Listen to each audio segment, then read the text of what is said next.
De mai multe zile mă frământă un gând. Dacă este adevărat ce mi-a spus mie cineva, ceva de curând, înseamnă că noi, cei care facem agricultură aici pe plaiurile mioritice, chiar am dat lovitura. E atât de simplu că nu-mi vine să cred.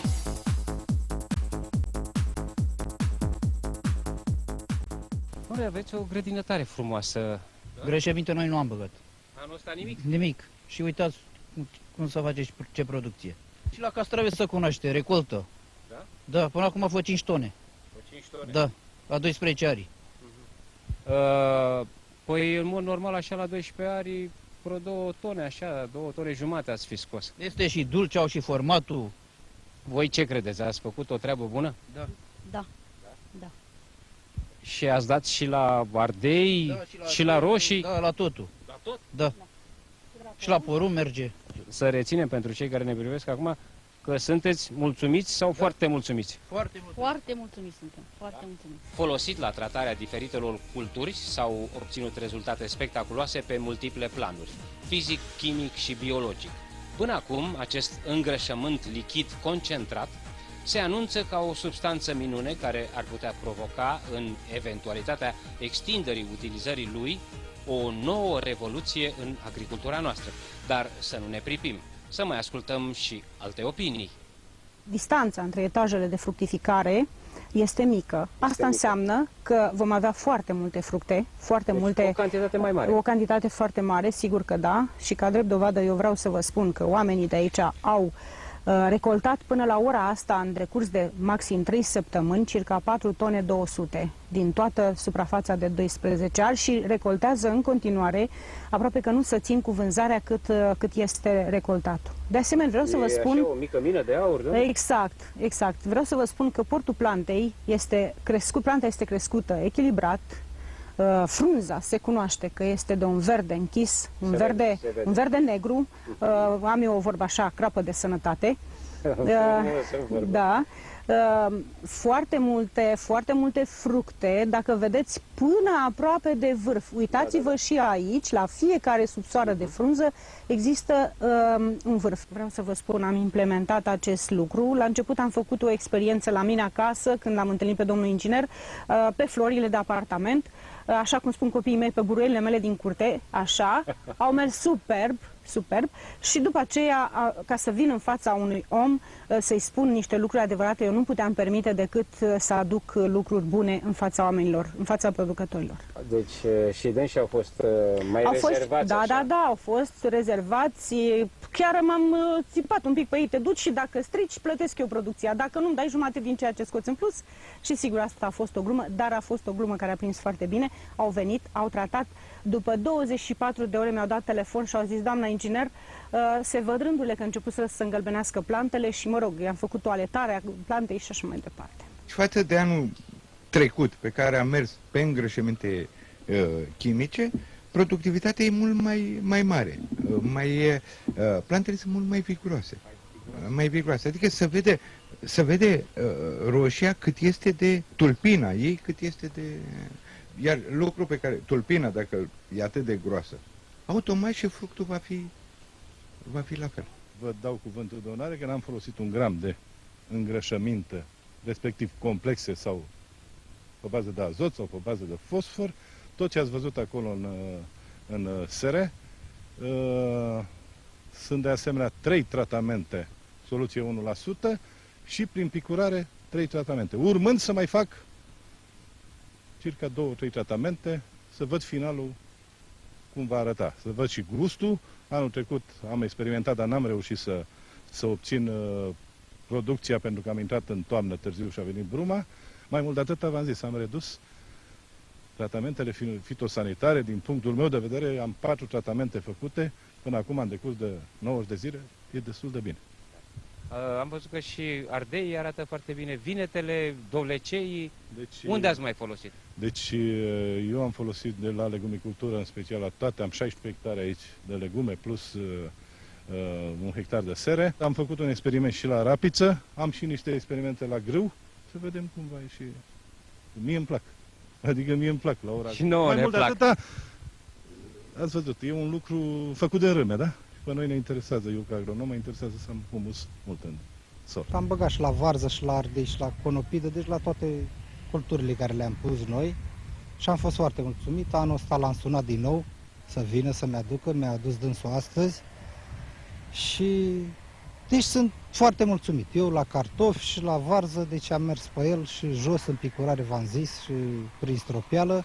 Am auzit că s-au prins și vecinii că ai făcut ceva. Că prea era marfa frumoasă la dumneata. Da, m-au întrebat și eu le-am spus și o să ia legătura cu dânsul și acum fiecare, că la noi e lumea, v-am zis, cam secretoasă aici cu toate astea, cu stropelurile și cu astea și acum să facă și ei, să vadă cum le merg plantele. Aveți roșii coapte extraordinare, nici n-am văzut așa roșii frumoase. Noi pe asta le avem solarul acesta pentru familie mai mult și vă dați seama că nu le-am stropit cu substanțe interzise. Nu Le-ați făcut pentru dumneavoastră. Da, pentru consum.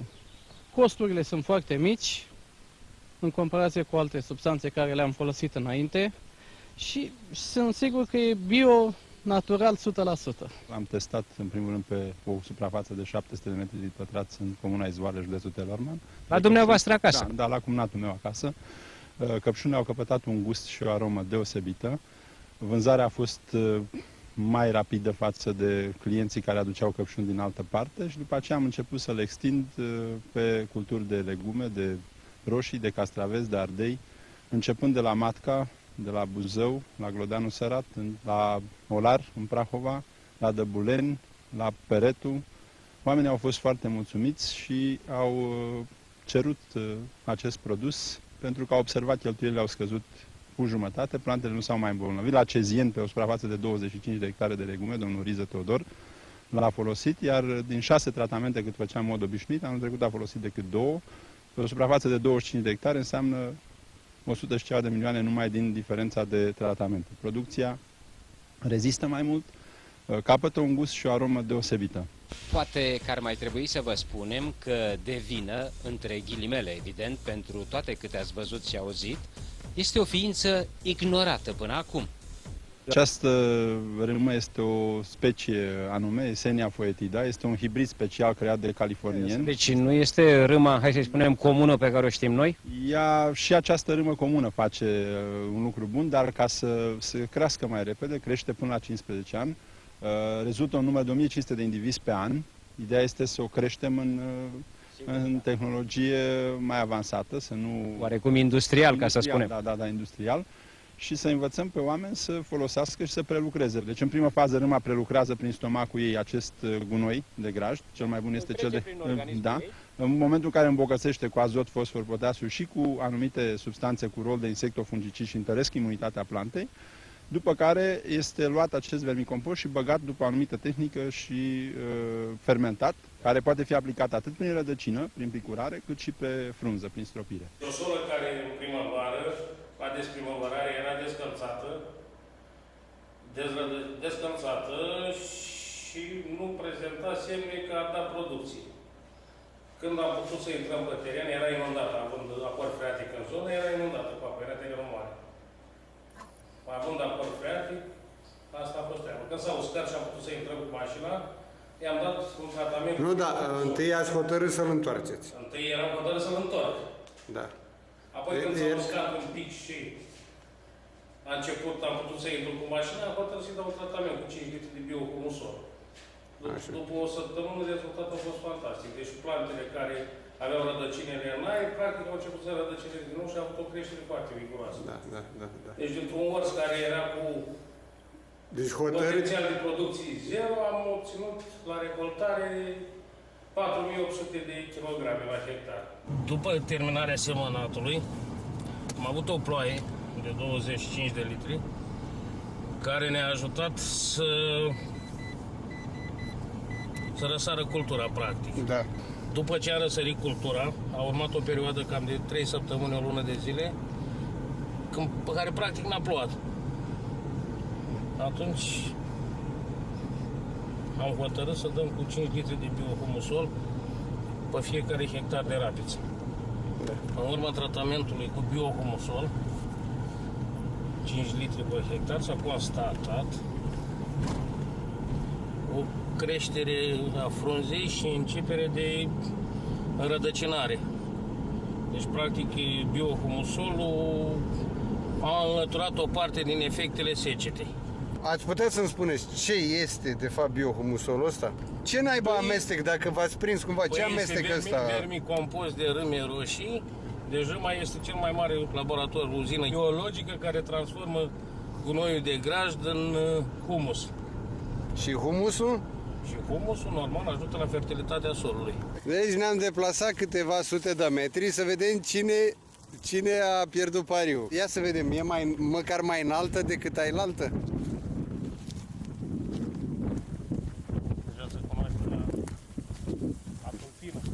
Deja se cunoaște la tulpină, ziceți dumneavoastră. Adică e o plantă mai viguroasă? A? Ce ziceți? Păi Ce ziceți? eu zic că, uite, deja și Mircea e mic. Da. Deci, dar nu mai trebuie să vă uitați nu numai la aspectul anului, ci uitați-vă la grosimea tulpinei de rapiță. Păi da, tulpina ca tulpina, da. Tulpina ne interesa pe noi sau dumneavoastră? Automat, dacă are tulpină, trebuie să aibă și producție. Nu se poate. Ziceți dumneavoastră. Zic eu. Ia spuneți, domnul inginer. Smulge să smulge. Nu se smulge? Deci folosirea biohumusolului a întărit și înrădăcinarea. Da. Ce-i cu asta? Nu-i nevoie asta să ce? Este cu 0 litri de biohumusol. Să vedem diferența între floarea plantei care a primit biohumusol, este vizibilă. Spuneți dumneavoastră? Eu spun. Păi dar da. cred că vedeți și dumneavoastră. Și cred că și producția este diferită. Deci aici intrăm în sol amartor cu 0 litri. Așa. Unde pierduși pariul puțin mai înainte? Arată cât recoltează la hectar. Vedeți? 6.000 por. De-aia vă zic. Ieșim acum la capătul Tarlalei. Aici este tehnologia clasică cu 0 litri biohumusol. Și întoarcem. E altă viață, Neioane? Altă viață. Altă viață. E pur și simplu un zid. Văd că mai mult trebuie să stai pe loc. Cuvintele sunt de prisos, nu avem ce. Dacă ne uităm pe monitor, ia uite. Deci stăm pe loc. Aici cred că este o producție de peste 5 tone. Fără să exagerez. Deci cât ziceți? Peste 5 tone. Păi deja, uite, 2 km pe oră, deci nu se poate așa ceva, deci mai mult stă pe loc mașina.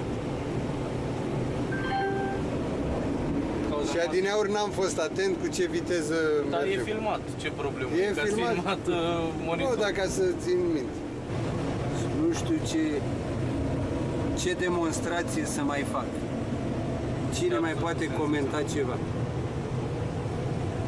Deci, încă o dată, viteza de înaintare și ce zice monitorul.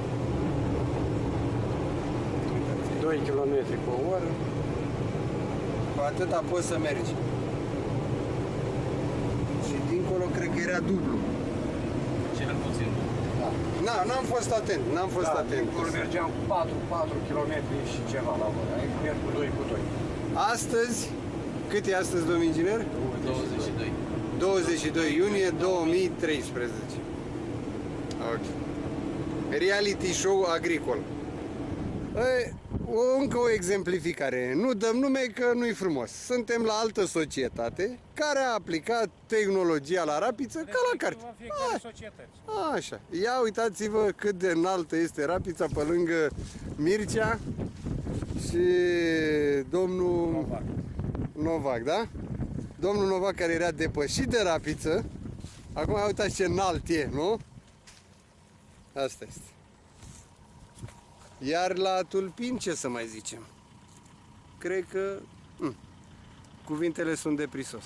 Deci este unul din soiurile noastre premium, da? Din genetica noastră premium. Și am vrut să vă arăt un lan de grâu tratat cu biohumusol și un lan de grâu netratat, da? Da. După cum vedeți, da? Puteți să luați noastră, dar unul unde Nu, vreți să ziceți ia! că l-am ales eu, da? Nu, Vedeți că lanul totuși e frumos. da, Da? asta e lanul, da. Este un grâu nearistat. Da? Acest soi a fost an de an recordman, da? Da. De producție. A făcut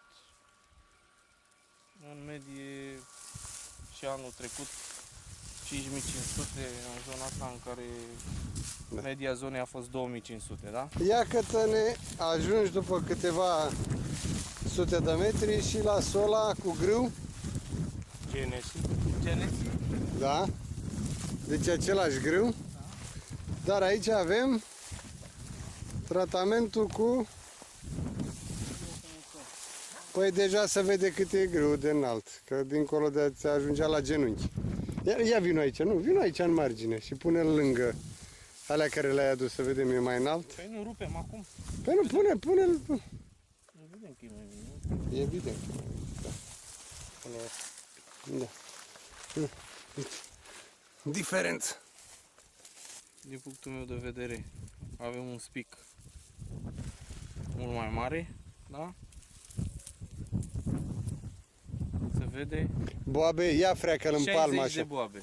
Ia să te Minim văd. 60 de boabe. Ia da? să-l vedem aici pe domnul. 32,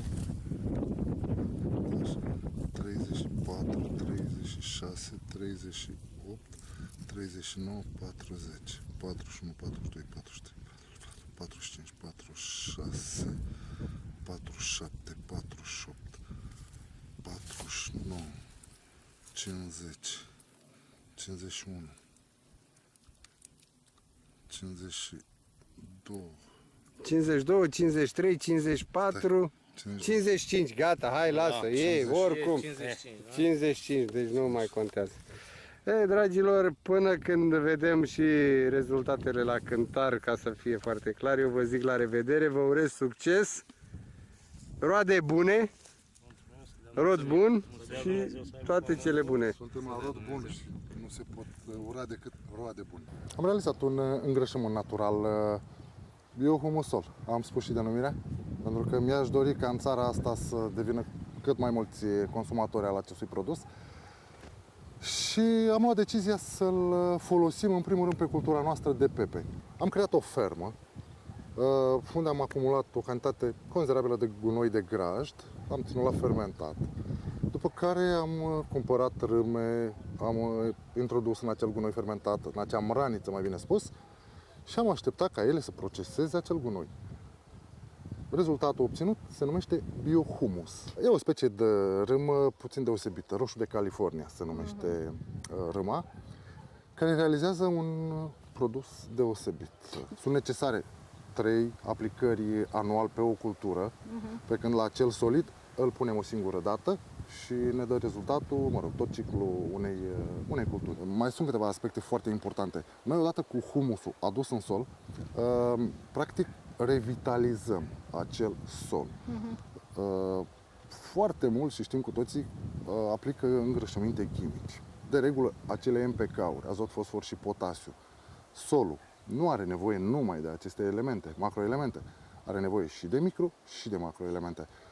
Acest humus le conține pe toate. Toate cele 16 elemente nutritive de care plantele au nevoie pentru o dezvoltare sănătoasă și cu un gust natural. Avantajele folosirii unui produs natural, și anume a biohumus solului, sunt acelea că noi, ca și cetățeni, putem consuma un produs natural, cu gustul de altă dată. Produsul are, dacă mi-amintesc eu bine, 60-70% humus. E foarte, foarte important lucrul acesta.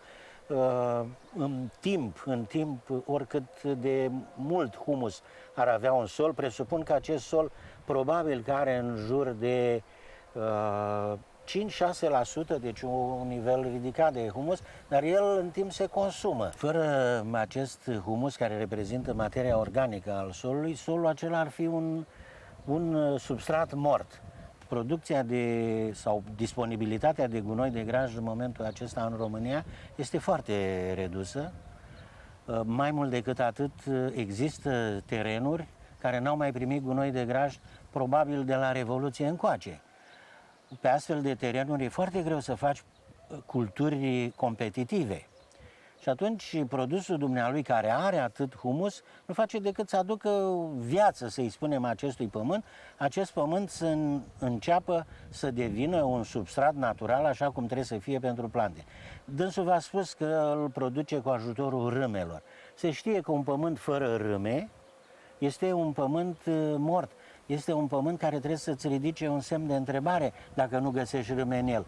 Ori este toxic și râmele nu trăiesc, ori pur și simplu solul acela are o fertilitate foarte, foarte scăzută. Eu am să mă refer strict la igiena culturală a acestei pepenării, a acestei bostănării.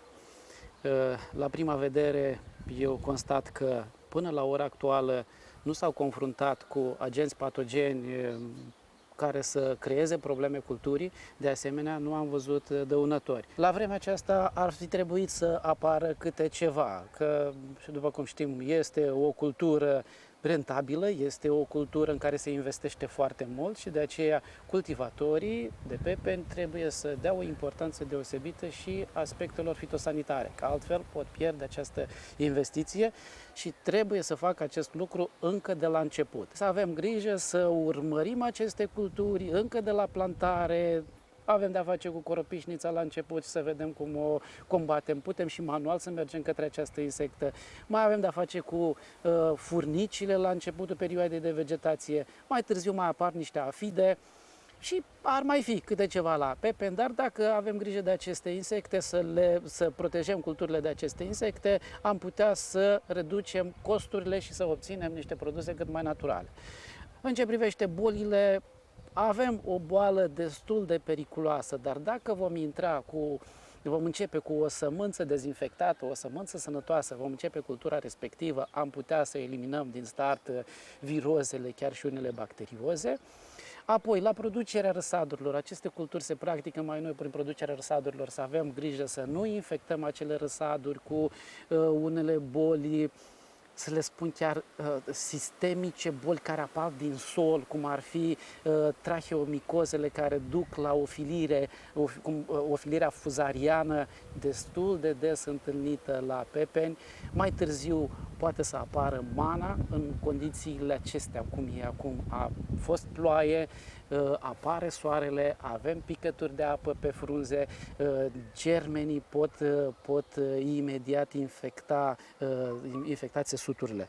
Eu, așa cum v-am spus, m-am uitat prin cultură și nu am văzut deocamdată niște semne alarmante. N-aș putea spune 100% cultura este liberă de asemenea boli, pentru că lucrăm cu natura și ele există, dar atâta timp cât putem să le ținem sub control, și asta din nou domnul doctor Lăcătușu subliniază adesea, să folosim acest termen, ținerea sub control a patogenilor, nu a venit cu ideea că noi eradicăm. E dificil să eradicăm, nici nu este rolul nostru. E mai ușor de a preveni. Și să avem o analiză de sol. Pepenii, în special cei galbeni, sunt extrem de sensibili la atacul de fuzarium, atac de fuzarium care distruge pur și simplu cultura dacă reacția solului este acidă. Hai, Georgica, hai că se termină emisiunea. Nu, mai ține emisiunea un pic până nu mâncăm azi pe 10 iunie un pepene românesc. Doamne, și cum să mă fac de râs, mă? Dacă nu e bun. Cum să nu fie bun? Aoleu! Păi acum, la început de iunie. Acum la început. Ia uite-l! Ia uite-l! Ia gustă!